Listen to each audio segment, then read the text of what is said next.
बहुत समय पहले की बात है। परी लोक के एक कोने में बसा था एक अद्भुत गांव, आंजालोक। इस गांव में रहती थीं दो खास परियां, नीलप्रभा और गुलरानी। दोनों सुंदर, बुद्धिमान और शक्तिशाली थीं, लेकिन उनमें एक फर्क था।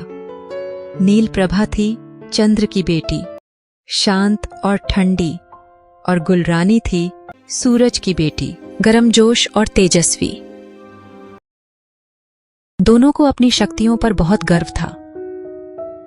वे हमेशा सोचती थीं कि कौन ज्यादा महान है, चंद्र की शांति या सूरज की शक्ति। ये बहस धीरे धीरे गांव की चर्चा बन गई। सभी परियां दो हिस्सों में बांट गईं, कुछ नीलप्रभा के पक्ष में, कुछ गुलरानी के।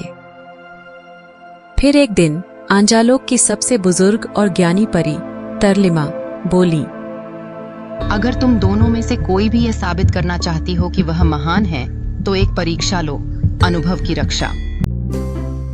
आकाश एक छोटा मानव बच्चा था जो धरती पर रहता था और जिसे परी लोक की परियां बचपन से देखती आई थीं।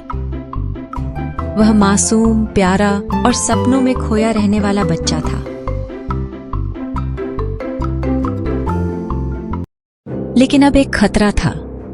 अंधकार राक्षस क्रोमासुर उसकी हंसी और मासूमियत चुराने के लिए आ रहा था। अब तय हुआ कि नीलप्रभा और गुलरानी दोनों मिलकर आकाश की रक्षा करेंगी, लेकिन अपने अपने तरीके से। रात के समय नीलप्रभा चुपचाप आकाश के सपनों में उतरती। उसने उसके चारों ओर चांदनी की एक चमकती हुई ढाल बना दी। वह सपनों में शांत झीलें, चांद के फूल और टिमटिमाते तारे लाती।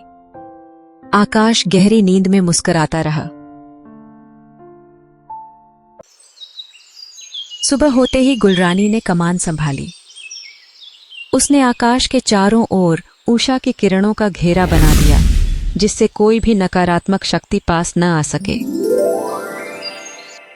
वो उसके खेलों में ऊर्जा, उजास और उमंग भर देती। आकाश खिलखिलाता और दौड़ता फिरता।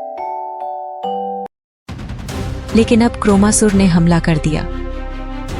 वह आकाश के सपनों में काले धुएं की तरह घुस आया। नीलप्रभा की चांदनी फटी फटी सी लगने लगी।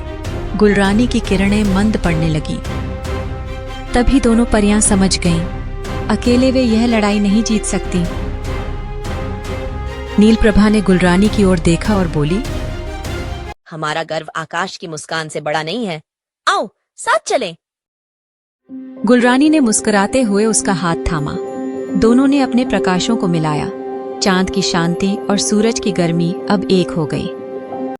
उनकी शक्ति से एक दिव्य प्रकाश निकला, आंजा ज्योति, जिसने क्रोमासुर को दूर भगा दिया। आकाश फिर से मुस्कुराने लगा और सपनों में उसने दोनों परियों को धन्यवाद दिया। इसके बाद से नीलप्रभा और गुलरानी की लड़ाई हमेशा के लिए समाप्त हो गई। परीलोक में हर साल आकाश उत्सव मनाया जाता है, जिसमें परियां मिलकर बच्चों के सपनों की रक्षा करती हैं, शांति से भी और शक्ति से भी।